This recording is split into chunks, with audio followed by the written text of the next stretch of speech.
जैसे students BCom part 2 second year, हमारे पास 3 प्रैक्टिकल सब्जेक्ट और 3 थियोरेटिकल सब्जेक्ट्स का पूरा सेगमेंट है।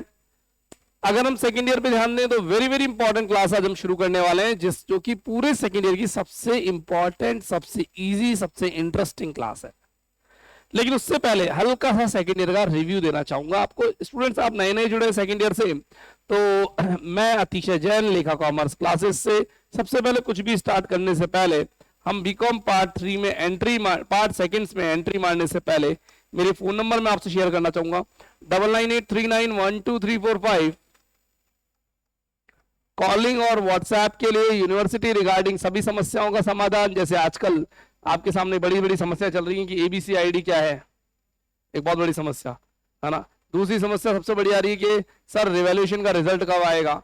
इस तरह की जितनी भी इश्यूज है सभी का समस्याओं का समाधान मेरे फोन नंबर 998391 या 9983712345 दोनों नंबर में से आप किसी भी कांटेक्ट कर सकते हैं। First number calling and WhatsApp दोनों के लिए एक्टिवेट रहेगा।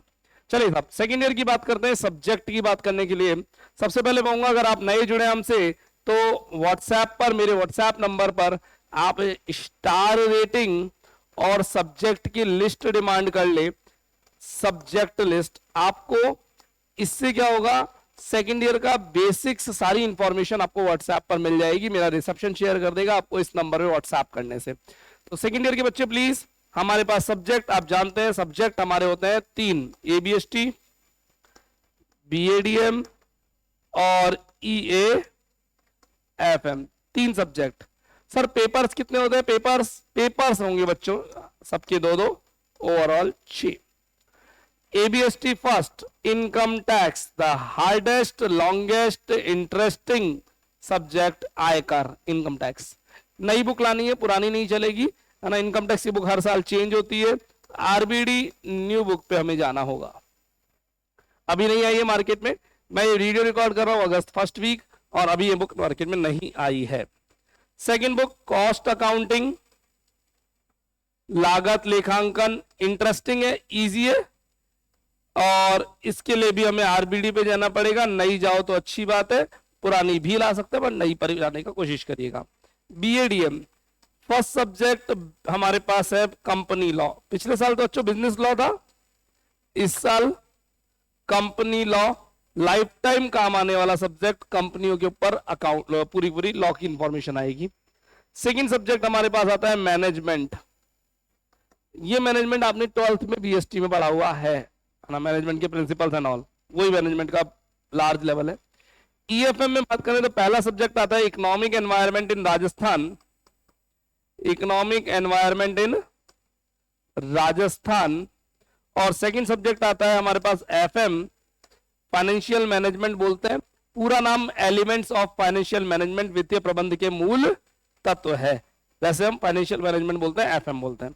यहां पर हमारे पास 3 प्रैक्टिकल सब्जेक्ट है, इनकम टैक्स, कॉस्ट अकाउंटिंग और फाइनेंशियल मैनेजमेंट। एफएम की बुक चाहिए होगी एमआर अग्रवाल, ये हमारा एक बेसिक है बच्चों। अगर हम ओवरऑल बात करें तो मैं बोलना चाहूंगा ये 3 थियोरेटिकल सब्जेक्ट है और ये 3 हमारे पास प्रैक्टिकल सब्जेक्ट है। थियोरेटिकल सब्जेक्ट की सारी क्लासेस हम पढ़ेंगे ऑनलाइन हमारी एप्लीकेशन के थ्रू, प्रैक्टिकल सब्जेक्ट हम ऑनलाइन ऑफलाइन दोनों पढ़ेंगे, यानी तैयारी पूरे 6 सब्जेक्ट की करनी है आपको, ठीक है। फोकस करेंगे सबसे पहले हमारे पास पढ़ने के लिए सब्जेक्ट और रहने वाले हैं। देखिए पहली बात तो हम इसको थोड़ा सा फर्स्ट ईयर से कंपेयर करते हैं। फर्स्ट ईयर में हमारे पास सब्जेक्ट हुआ करते थे कॉर्पोरेट एंड फाइनेंशियल अकाउंटिंग और स्टैटिस्टिक्स, यही थे स्टैट्स। दोनों सब्जेक्ट इजी थे, 11th-12th में पढ़े हुए थे, ज्यादा पढ़ने की जरूरत नहीं थी, 1 घंटा पढ़ो, ट्यूशन काफी रहता था। लेकिन सेकंड ईयर में इनकम टैक्स, कॉस्टिंग, एफएम, तीनों में आप कुछ नहीं जानते, जीरो, कुछ नहीं पता आपको, है ना। तीनों नए सब्जेक्ट हैं, जीरो से स्टार्ट करने हैं। अगर आप 6th क्लास के स्टूडेंट को क्लास में लाके बैठा देंगे उसके भी समझ में आएगा, क्योंकि सेकंड ईयर पढ़ने के लिए आपको पुरानी स्टडी की कोई नॉलेज की रिक्वायरमेंट नहीं है। कोई कंपनी, कोई पार्टनरशिप, कोई बेसिक अकाउंट्स, कोई जर्नल पढ़ने की जरूरत नहीं है। बहुत बढ़िया बात। तो सेकंड ईयर जीरो से स्टार्ट होती है, न्यू है, जीरो से स्टार्ट होती है सेकंड ईयर के लिए। बहुत अच्छी बात, सेकंड ईयर में 3 प्रैक्टिकल सब्जेक्ट है और प्रैक्टिकल हमारा स्कोरिंग होता है। प्रैक्टिकल सबसे ज्यादा स्कोरिंग होता है। सेकेंड ईयर के लिए एक और अच्छी बात, सेकेंड ईयर में अकाउंट्स है ही नहीं, ना कोई जर्नल बनानी, ना कोई लेजर बनानी, ना कोई फाइनल अकाउंट्स बनाने, ना कोई ट्रायल बैलेंस बनाना, कुछ नहीं बनाना, अकाउंट्स है ही नहीं। फिर क्या है, अकाउंट्स नहीं है तो टैक्स है, कॉस्टिंग और एफएम है। सेकेंड ईयर में क्लास डेली कितने कम घंटे चाहिए, तो कम से कम 2 आवर्स डेली की क्लास चाहिए होगी। अभी हम सबसे पहले एफएम और कॉस्टिंग पढ़ेंगे, जैसे एफएम खत्म कर देंगे एफएम की जगह इनकम टैक्स ले आएंगे, tax costing tax FM tax costing tax FM revision चलेगा। टैक्स एक बार स्टार्ट होगी तो एग्जाम की डेट तक चलती रहेगी, फिर course and revision revision revision. इस तरह का पैटर्न है मेरा पूरा का पूरा। सिलेबस है हमारा, नया सिलेबस वैसे आया नहीं है लेकिन कोई चेंजेस भी नहीं है इस साल।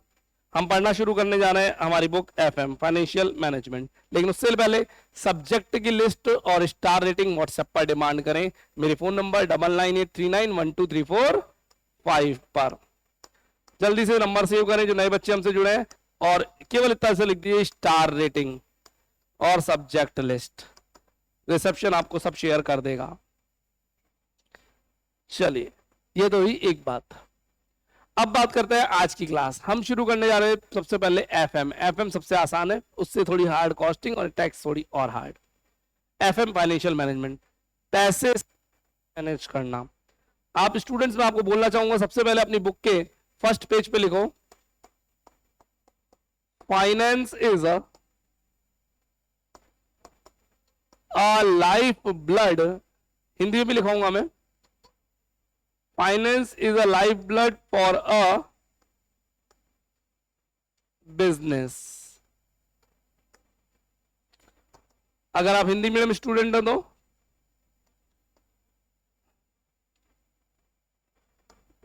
वित्त व्यवसाय में जीवन रक्त के समान है।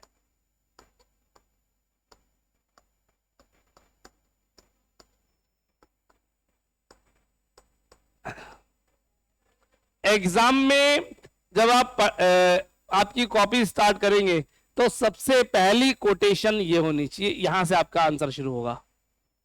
सर क्या बात कर रहे हो जी, कारण बताता हूं। ये कोटेशन क्या कहती है, ये कोटेशन कहती है, एक मिनट साहब, आपकी बॉडी में से अगर ब्लड निकाल दूं तो आपकी बॉडी क्या रह जाएगी, हड्डियां, मांस और खाल का एक ऐसा स्ट्रक्चर जो वर्कआउट नहीं करेगा। क्योंकि हमारी बॉडी का हर पार्ट किससे वर्क करता है, ब्लड से ही तो करता है। दबा दो उंगली को थोड़ा सा, सुन हो जाएगी या सो जाएगी, वर्क करना बंद कर देगी। ब्लड ब्लड नहीं निकाला नहीं है आपने, ब्लड का सर्कुलेशन रोक दिया बस, केवल इधर का ब्लड इधर जाना और इधर का ब्लड इधर जाना बंद कर दिया आपने, टाइट बांध दो इसको, है ना, खत्म हो जाएगी उंगली, है ना। ये तो सर्कुलेशन होगा। मैं तो कह रहा हूँ ब्लड अगर निकाल दो या सर्कुलेशन बंद कर दो तो बिजनेस बॉडी काम करेगी या नहीं करेगी, नहीं करेगी। सेम बिजनेस में अगर आपने एक ऐसा एक जगह अटका दिया या निकाल लिया, सर्कुलेशन हटा दिया, उसका आना जाना बंद कर दिया, तो फिर वो बिजनेस का वो पार्ट भी काम करना बंद कर देगा। बिजनेस में कोई भी पार्ट बिना पैसे के काम नहीं करेगा, सब जगह क्या चाहिए, पैसा चाहिए, वित्त चाहिए। ये कोटेशन एक ऐसी कोटेशन है जिससे आपको अपने एग्जाम की कॉपी को स्टार्ट करना है, इसके बिना आप काम नहीं करेंगे। कैसे करना है डिटेल में कभी और भी बात करेंगे। सबसे पहली बात, आइए सिलेबस के बारे में डिस्कस करते हैं। एफएम, एफएम का सिलेबस जैसा कि आप जानते हैं, हमारा पूरा सिलेबस कितनी यूनिट में टूटा हुआ बच्चों 5 यूनिट में। First unit, second, third, fourth और फिफ्थ। हर यूनिट में एक एक इंपॉर्टेंट चैप्टर है, निकाल के देता हूं आपको आज ही, है ना। वो 5 चैप्टर जिन्हें मैं 5 रत्न बोलता हूं, इन 5 को पढ़ लो, आपका बेड़ा पार है। आइए देखते हैं चैप्टर 1 की theory.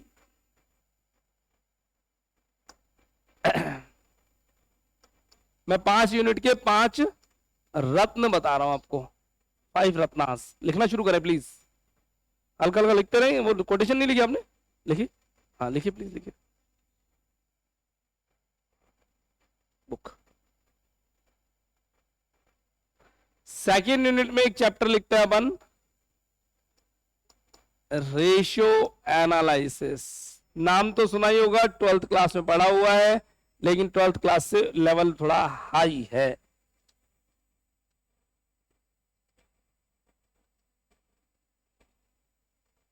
Ratio analysis,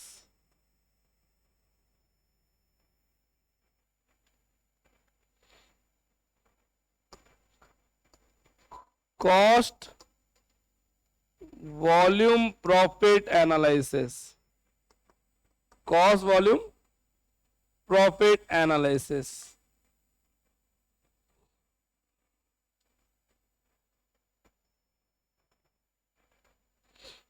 management of working capital,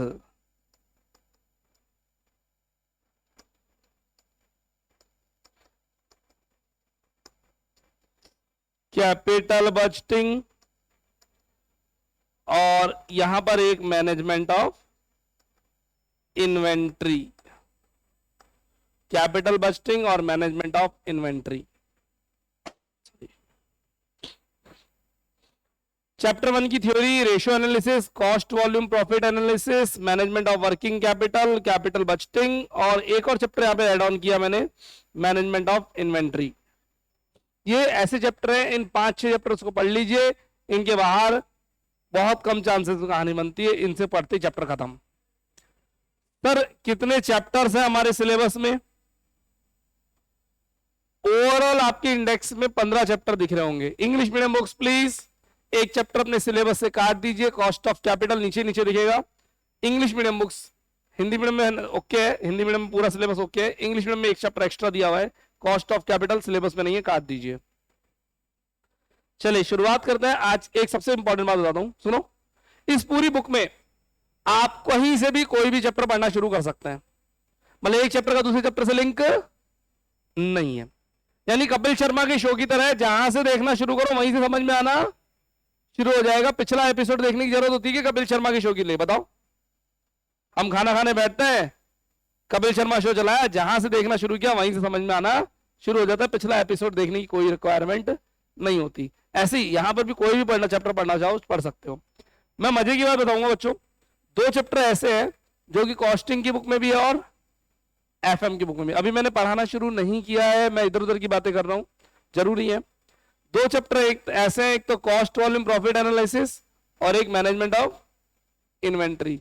ये दोनों चैप्टर कॉस्टिंग की बुक में भी है और एफएम की बुक में भी है। दोनों जगह इंपॉर्टेंट है, 20 मार्क्स का इधर भी आएगा, 20 मार्क्स का उधर भी आएगा। यानी एक जगह पढ़ो, मार्क्स कितने आएंगे? 20 20 40, 2 जगह मार्क्स आएंगे। यही बात समझ में, एक ही चैप्टर दोनों बुक्स में, इधर बुक्स में भी है उधर भी है, आप इधर पढ़ो चाहे उधर पढ़ो, लेवल बरोबर है। तो ये चैप्टर तो फिर तो घोट के भी जाएंगे अपन। चलिए आज की शुरुआत यहीं से करने वाले हैं। एफएम की बुक का, इवन पूरे बीकॉम सेकंड ईयर का सबसे इजी सबसे important chapter, cost volume profit analysis. एक नया पेज लीजिए प्लीज, एफएम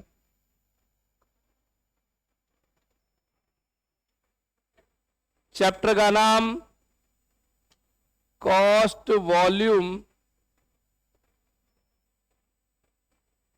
प्रॉफिट एनालिसिस। इनके बीच में डैश है, कॉस्ट वॉल्यूम और प्रॉफिट के बीच में, वॉल्यूम के आगे पीछे डैश है। कॉस्ट वॉल्यूम प्रॉफिट एनालिसिस, ठीक है? हाँ कौन सा मैं यहाँ का नंबर दे रहा हूँ इस वक्त।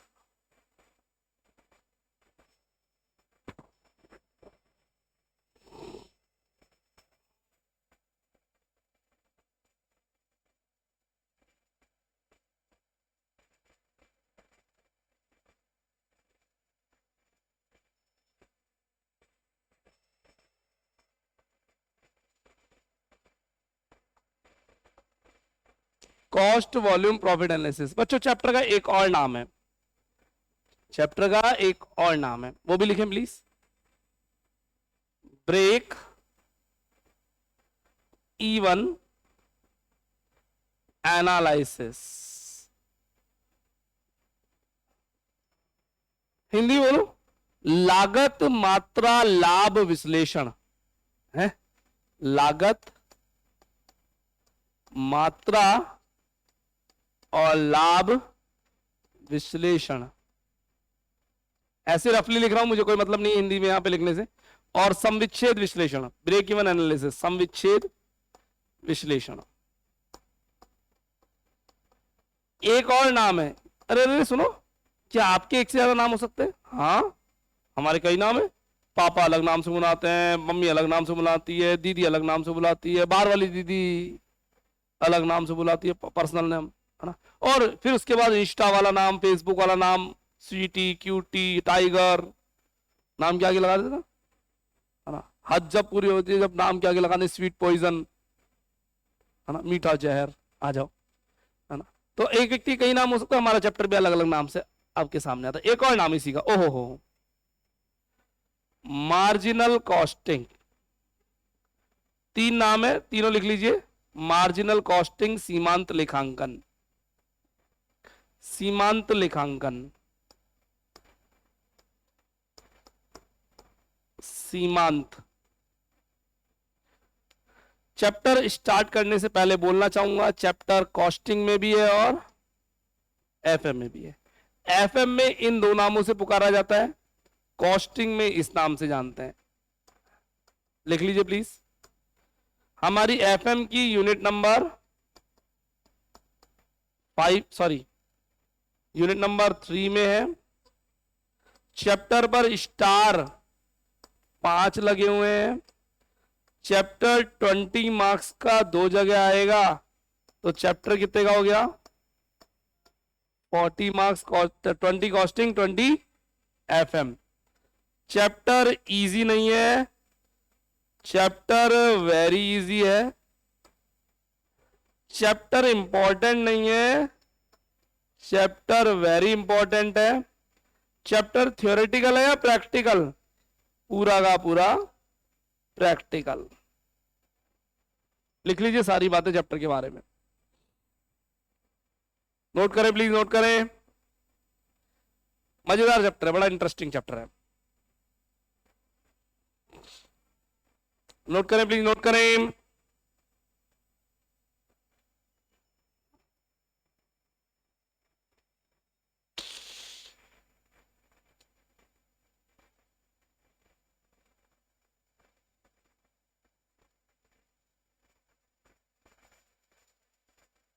मिटा दें इसको।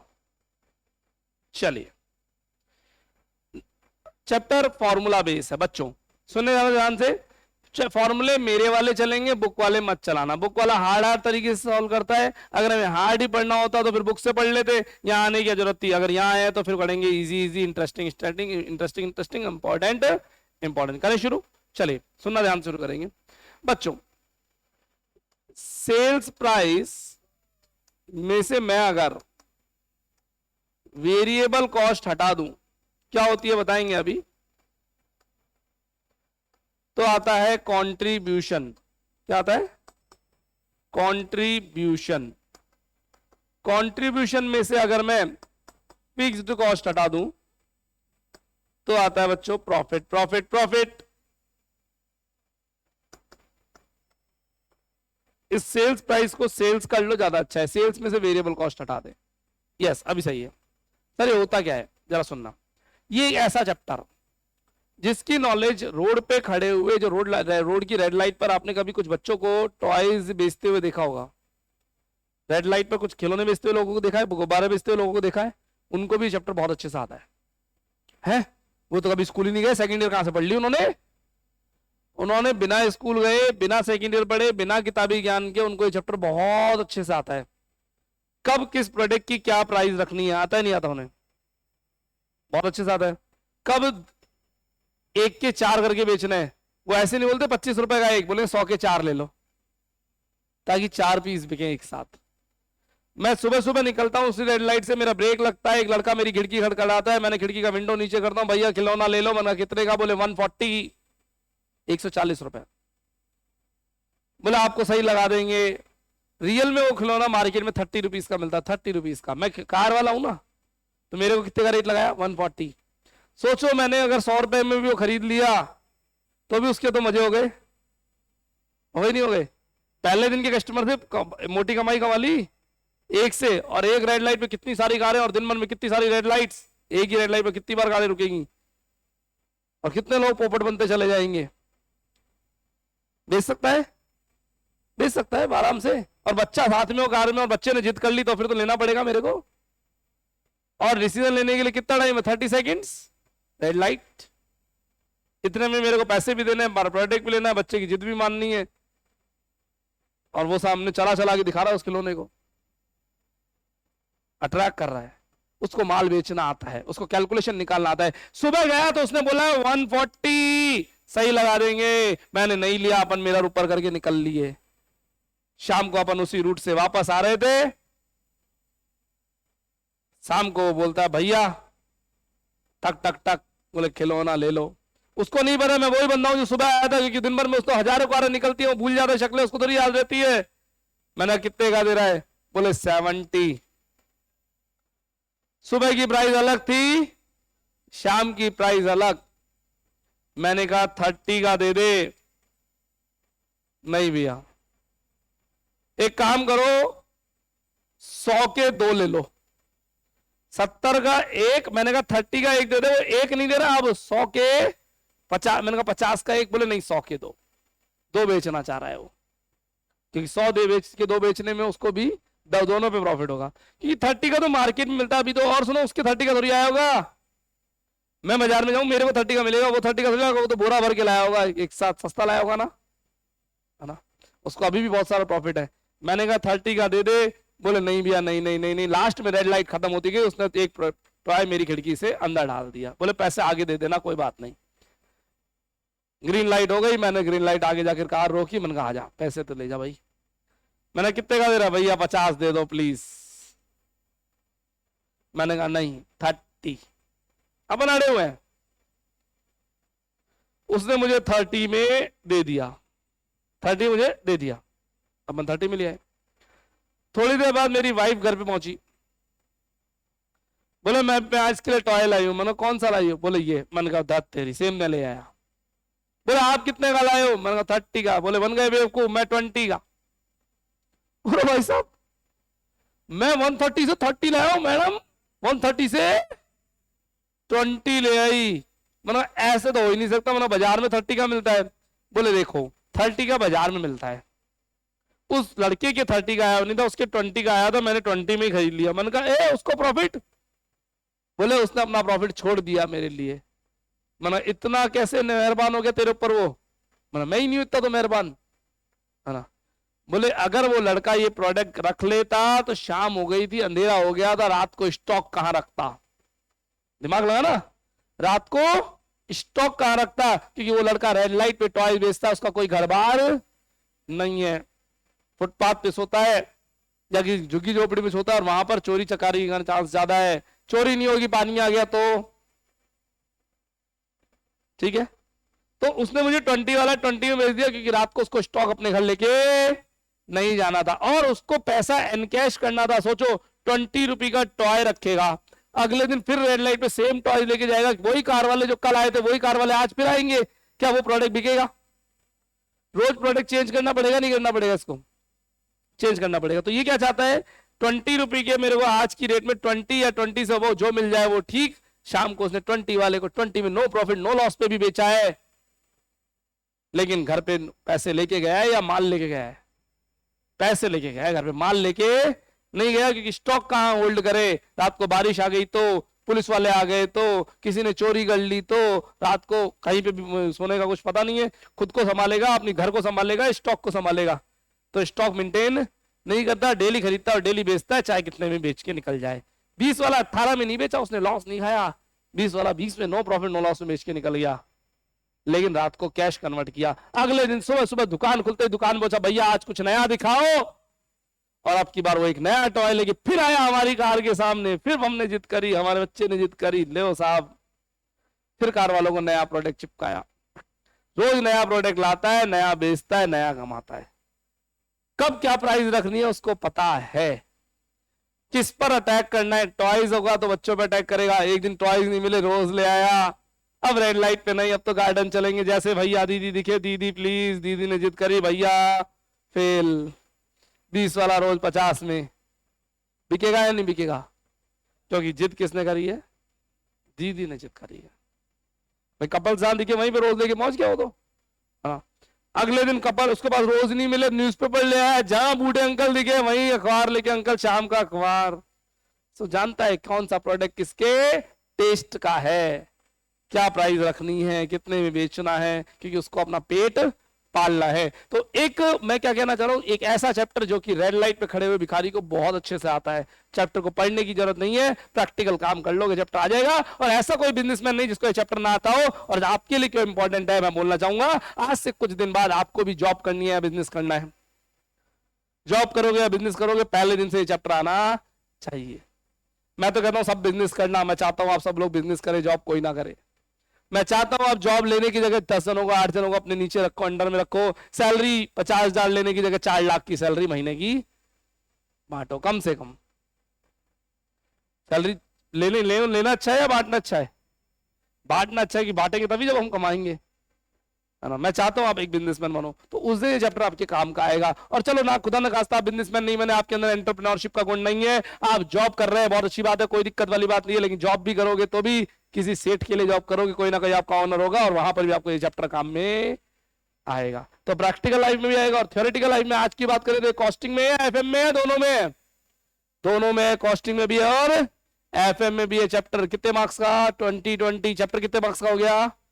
40 मार्क्स का। करें शुरू चैप्टर। बहुत सारी बातें हो गई चैप्टर के बारे में। चलिए सबसे पहले चैप्टर में एक टर्म आई वेरिएबल कॉस्ट। है सेल्स आप सब लोग जानते हैं, समझाने की जरूरत नहीं है। Variable cost, contribution, fix cost, ये 3 टर्म्स मुझे पता नहीं है। सेल्स और प्रॉफिट तो मैं जानता हूं। जानते हैं वेरिएबल कॉस्ट क्या होती है? आइए समझने की कोशिश करेंगे, जरा सुनना। वेरिएबल कॉस्ट वो कॉस्ट जो हर एक यूनिट के बढ़ने पर कॉस्ट में इंक्रीमेंट आता है। सर दोबारा समझाओ। हर एक यूनिट के बढ़ने में कॉस्ट में इंक्रीमेंट आता है, कॉस्ट बढ़ती चली जाएगी। अगर बात एग्जांपल लेते हैं, हमारी क्लास में आने वाले बच्चों को हम एक नोटबुक दे रहे हैं और एक पेन दे रहे हैं। अगर क्लास में एक बच्चा और आ गया तो एक नोटबुक एक पेन का खर्चा बढ़ गया। इतने में 3 बच्चे और आ गए तो 3 नोटबुक 3 पेन का खर्चा और बढ़ गया। फिर 2 और आ गए तो फिर नोटबुक का खर्चा बढ़ जाएगा। यानी जैसे जैसे क्वांटिटी बढ़ती जाएगी खर्चा बढ़ता चला जाएगा। 3 कम आते तो नोटबुक पेन का खर्चा बच जाता। क्या बात समझ में आ रही है? लेकिन अगर बात करें इस क्लास में चलने वाली लाइट्स, इलेक्ट्रिसिटी, अगर 2 बच्चे आ गए क्या 2 ट्यूबलाइट एक्स्ट्रा जला दूंगा मैं? नहीं। एरिया का रेंट, इस ऑफिस का कोई ना कोई रेंट होगा। बच्चों के आने से क्या रेंट बढ़ता होगा क्या? सोचो। Yes no? नो। बच्चे आए नहीं आए, कम आए ज्यादा आए, रेंट तो फिक्स है। तो रेंट कैसी कॉस्ट हो गई? फिक्स कॉस्ट, क्योंकि ये बच्चों के आने से बढ़ नहीं रही। लेकिन अगर बुक्स की, नोटबुक की बात करो तो वो कैसी कॉस्ट हो गई? वेरिएबल कॉस्ट, परिवर्तनशील लागतें जो कंटिन्यू चेंज होती जा रही है। क्या बात समझ में आ रही है क्या? इसका थोड़ा अच्छा एग्जांपल लेते हैं प्लीज, जरा सुनना। मैं और मेरे फ्रेंड्स कल रात को जीटी बैठे थे गौर टावर पे, बैठ के ऐसे टाइम पास कर रहे थे। सब काम तो कुछ है नहीं हमारे पास, है ना। तो मेरे फ्रेंड्स ने प्लान बनाया, बोले बहुत टाइम हो गया कहीं घूमने चलते हैं। मैंने कहा चलो पुष्कर चलते हैं, है ना। बोले अजमेर पुष्कर दोनों का टूर बनाते हैं, दरगाह भी चल के आएंगे और अजमेर पुष्कर जी के मंदिर भी चल के आएंगे। चलो ठीक है ना। हम लोगों ने प्लान बना लिया। अब बोले चलेंगे कैसे? मैंने कहा एक कार कर लेते हैं। बोले पर्सन कितने हैं? मैंने कहा अपन 5 जन हैं, तो एक छोटी इनोवा कर लेते हैं बढ़िया से, है ना। इनोवा आराम से 7-8 सीटर आती है, रिलैक्स होके चलेंगे। ठीक है। इनोवा वाले को फोन किया, उनका 5 जने हैं, पुष्कर जाना है, अजमेर पुष्कर जाना है, मॉर्निंग में जाएंगे इवनिंग में वापस आएंगे, चार्जेस बोलो। बोले 5,000 रुपये लगेंगे। मैंने कहा ठीक है, कल सुबह मेरे एड्रेस पे आ जाओ, मैं लोकेशन भेज रहा हूँ। मैंने भेज दी उसको। अगले दिन सुबह इनोवा वाला घर पे और मैं घर पे, बाकी चारों गायब। बाकी चारों गायब हमेशा की तरह। मैं फोन कर रहा हूँ, एक बोलता है मेरी मम्मी ने मना कर दिया। मैंने कहा वाह। दूसरा बोलता है मेरी तबीयत खराब है। मैंने कहा वेरी गुड। तीसरे चौथे बोला आए 5 मिनट में। मैंने कहा चलो बढ़िया। अब कितने जने आ रहे हैं हम टोटल? 3 जाने, मैं और मेरे 2 दोस्त जा रहे हैं, 2 ने कैंसिल कर दिया, है ना। मैंने इनोवा वाले को बोला 5 जनों के 5,000। अब मैंने कहा 2 नहीं जा रहे, 3 जनों के 3,000। 5 जनों के 5,000, 3 जनों के 3,000 या 5,000 बताइए? 3 जनों के 3,000 या 5,000? 3 जनों के ही 5,000 ही लगेंगे। क्यों? इनोवा की कॉस्ट एक फिक्स कॉस्ट है, किलोमीटर उतना ही चलेगी, डीजल उतना ही चलेगा, ड्राइवर की तनख्वाह उतनी लगेगी, टोल टैक्स पार्किंग उतने ही लगेंगे, चाहे 3 जने जाओ चाहे 5 जने, तो इनोवा की कॉस्ट फिक्स कॉस्ट है या वेरिएबल कॉस्ट? फिक्स कॉस्ट है ना। मैंने कहा भैया यार 5 जनों के 5,000 ले लो, 3 के 3 ले लो। बोले एक काम करो, कोई मत जाओ, 21 रुपए मुझे दे दो, मैं प्रसाद चढ़ाया था तुम्हारी जगह। भैया पैसे तो पूरे ही लगेंगे, कोई जाओ चाहे मत जाओ। तो इनोवा की कॉस्ट कैसी हुई? Fix cost. मैंने कहा जब आप पुष्कर में ब्रह्मा जी के मंदिर के दर्शन करके निकलोगे तो निकलते ही आपको एक कोल्ड ड्रिंक की बोतल मिलेगी। 5 जनों की 5 कोल्ड ड्रिंक की बोतल, 3 जनों की 5 या 3, सोचो। 5 जनों की 5 कोल्ड ड्रिंक की बोतल, 3 जनों की 3 कोल्ड ड्रिंक की बोतल। 3 कोल्ड ड्रिंक की बोतल 5 क्यों लेंगे फिर, जब पर्सन 3 है तो, है ना। तो ये कैसी कॉस्ट हुई? फिक्स कॉस्ट या वेरिएबल कॉस्ट? वेरिएबल कॉस्ट, जो कि पर्सन के हिसाब से चेंज हो रही है। तो इनोवा की कॉस्ट कैसी कॉस्ट होगी बच्चों? फिक्स कॉस्ट, क्योंकि ये चेंज नहीं हो रही, ये फिक्स है। और वे अपने कोल्ड ड्रिंक की कॉस्ट कैसी हो गई? वेरिएबल कॉस्ट की, पर्सन के हिसाब से चेंज हो रही है। समझ में आ गया? अच्छे से समझ में आ गया? सर ये कॉन्ट्रीब्यूशन क्या होता है बच्चों? मजे की बात बताता हूँ। आज से 8 महीने बाद, 6 महीने 8 महीने बाद आपके पास बहुत सारे फ्रेंड्स होंगे जो कि आपके कॉलेज में, कोचिंग पर, नॉन्स में होंगे, जो कि सेकेंड ईयर पढ़ रहे हैं। उनसे आप पूछना कि ये चैप्टर पढ़ लिया क्या? बोले हो, सबने पढ़ लिया होगा, है ना। उनसे कंट्रीब्यूशन शब्द का मतलब पूछना, उलझ जाएंगे वो। कंट्रीब्यूशन जानते हैं, कैलकुलेशन कर ली, पर मीनिंग पता नहीं है। कंट्रीब्यूशन, एक मिनट मैं हिंदी लिखता हूं हिंदी मीडियम वालों के लिए। विक्रय में से अगर मैं परिवर्तनशील लागतें हटा दूं,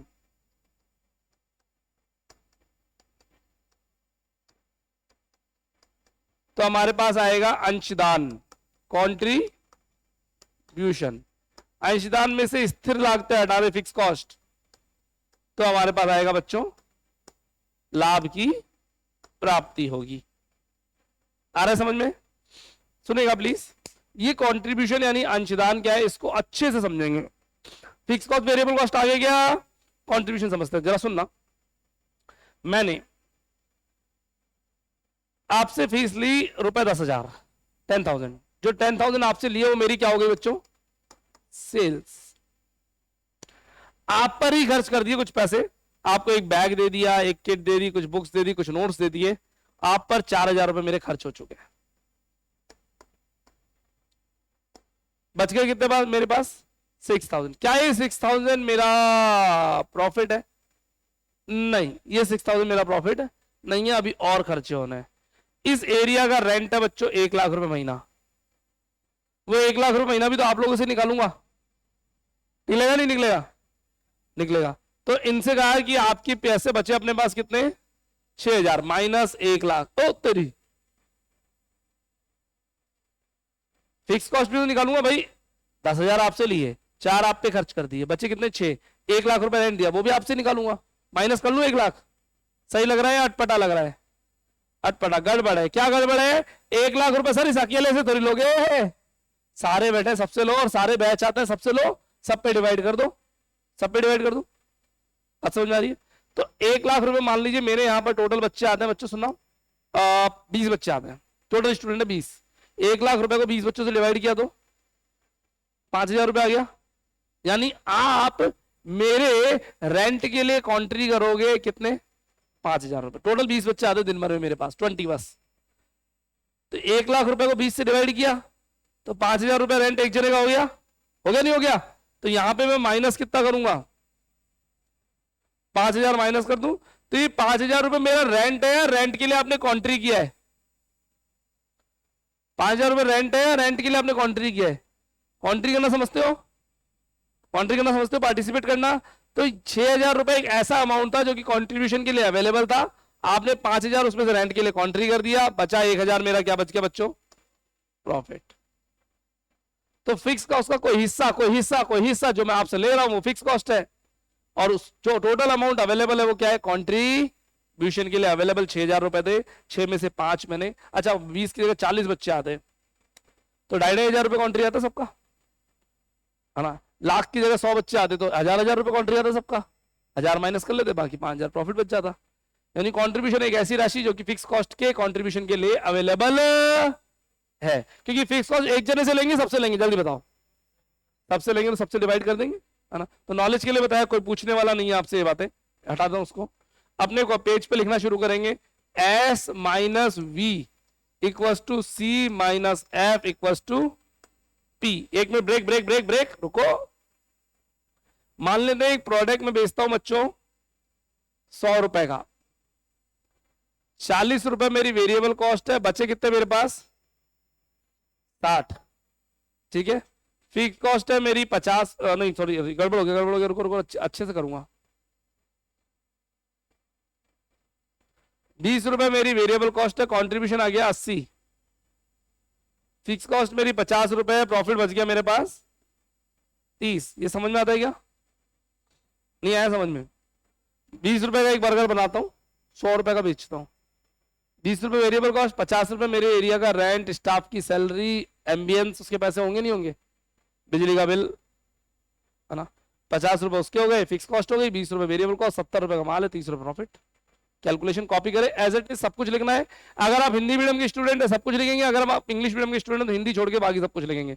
शॉर्ट फॉर्म अलाउ है क्या सर चैप्टर में? यस, इस चैप्टर में शॉर्ट फॉर्म अलाउ है। यस, इस चैप्टर में शॉर्ट फॉर्म अलाउ है। नोट करें प्लीज, नोट करें।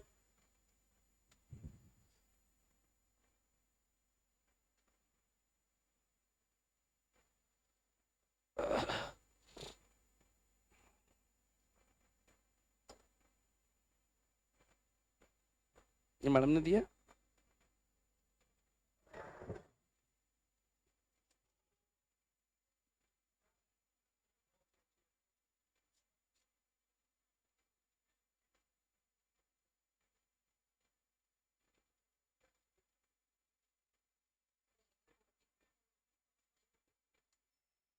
मंडे को संडे वर्क में है ये लिखा हुआ है ना, आप देते हो डेट डाल के दोगे, ये बच्चा का बहुत टाइम बाद में आया था।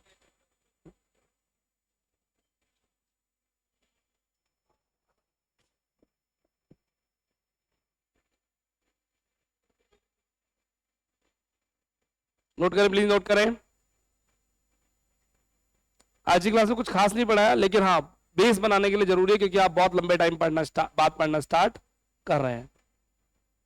चैप्टर फॉर्मूला बेस है, चैप्टर के लिए सबसे मेन और कोर फॉर्मूले पे अटैक करते हैं। अगर मैं सेल्स में से वेरिएबल कॉस्ट माइनस कर दूं तो कंट्रीब्यूशन आ जाएगा क्या? चेक करो, सेल्स में से वेरिएबल कॉस्ट माइनस करोगे कंट्रीब्यूशन आ जाएगा। अगर मैं फिक्स कॉस्ट में प्रॉफिट जोड़ दूं तो भी कंट्रीब्यूशन आ जाएगा क्या? चेक करो। सी मतलब कॉस्ट नहीं है, कंट्रीब्यूशन है, कंट्रीब्यूशन। अगर मैं फिक्स कॉस्ट में प्रॉफिट जोड़ दूं कंट्रीब्यूशन आ जाएगा, आएगा पक्का से? देख लो, 50 और 30 80, 100 में से 20 गए तो भी 80 आ जाएगा, आ जाएगा। सबसे पहला और important formula,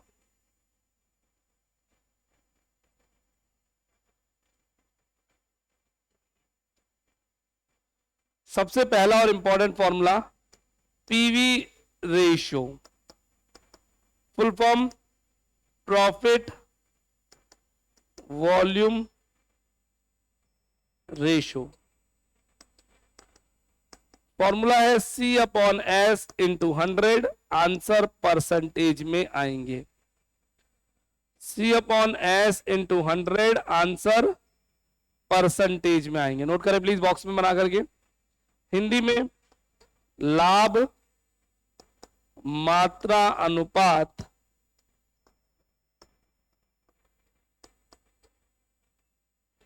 PV ratio, profit volume ratio.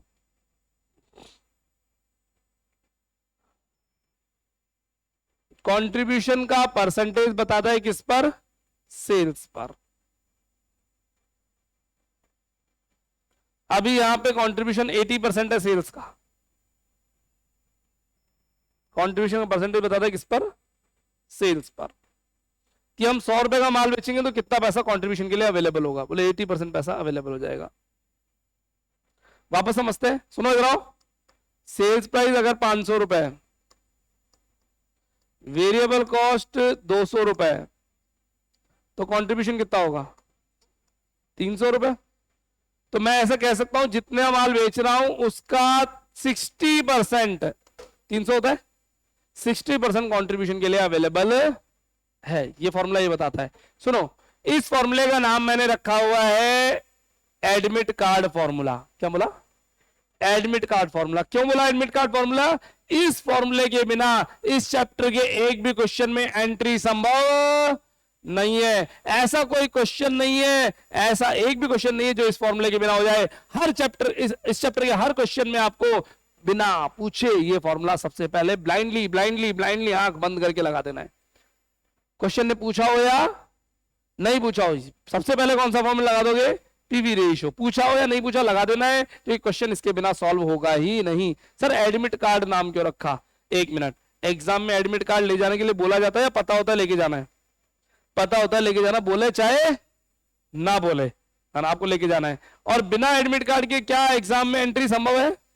नहीं। तो ये एडमिट कार्ड है, बोले चाहे नहीं बोले इसको लगाना है, और बिना इसके एंट्री भी संभव नहीं है, कोई क्वेश्चन सॉल्व नहीं होगा। हाँ, तो ये क्वेश्चन ये सबसे पहले लगाना है। गणेश जी फॉर्मूला है, इसको सबसे पहले इनविटेशन देना पड़ेगा। गणेश जी के बाद अगला फॉर्मूला आता है हनुमान जी, संकट मोचन फॉर्मूला, है ना। ये पहला फॉर्मूला था हमारा, सेकंड फॉर्मूला संकट मोचन फॉर्मूला। प्रॉफिट निकालना है तो sales into PV ratio, bracket में लिया माइनस फिक्स कॉस्ट, और इसी को दोबारा लिख सकते हैं fix cost equals to sales into PV ratio minus profits. Profit निकालने के लिए फिक्स कॉस्ट को माइनस करेंगे, फिक्स कॉस्ट निकालने के लिए प्रॉफिट को माइनस करेंगे। इस फॉर्मूले को मैं हनुमान जी फॉर्मूला बोलता हूं, क्योंकि ये संकट मोचन है। जब भी इस चैप्टर में अटक जाए इस फॉर्मूले को यूज में लीजिए, आप अटकी हुई परिस्थिति से गारंटीड बाहर निकल जाएंगे। ये है मास्टर की, मास्टर की, मास्टर की, सारे ताले खोलती है ये। तो पहला फॉर्मूला गणेश जी, इनविटेशन लाना ही लाना है, सबसे पहले लगाना है। दूसरा फॉर्मूला अटक जाए तब लगाना है ना, profit sales into PV ratio minus fix cost, fix cost sales into PV ratio minus profit, ये तो सेम है। पी निकालना है तो एफ माइनस एफ निकालना है तो टी माइनस। ऐसे टोटल 7 फॉर्मूला है, 2 हम लिख चुके हैं। कितने फॉर्मूलाज? 7 2 हम लिख चुके हैं, बाकी फॉर्मूलाज नेक्स्ट क्लास में आएंगे कल। लेकिन आज कुछ नहीं पढ़ना, कल जाकर के कल हम फ्लो पकड़ेंगे। आज हमारी फ्लाइट केवल रनवे पे चक्कर काट रही थी, कल हम फ्लाइट को टेक ऑफ कर देंगे, है ना, उड़ान भर लेंगे। और जो बच्चा आज नहीं आए कल से कंटिन्यू कर सकते हैं, है ना, कोई दिक्कत नहीं। लेकिन कल फ्लाइट उड़ गई, उसके बाद फिर नेक्स्ट वीक की एंट्री हो पाएगी। आज के लिए इतना ही, थैंक यू।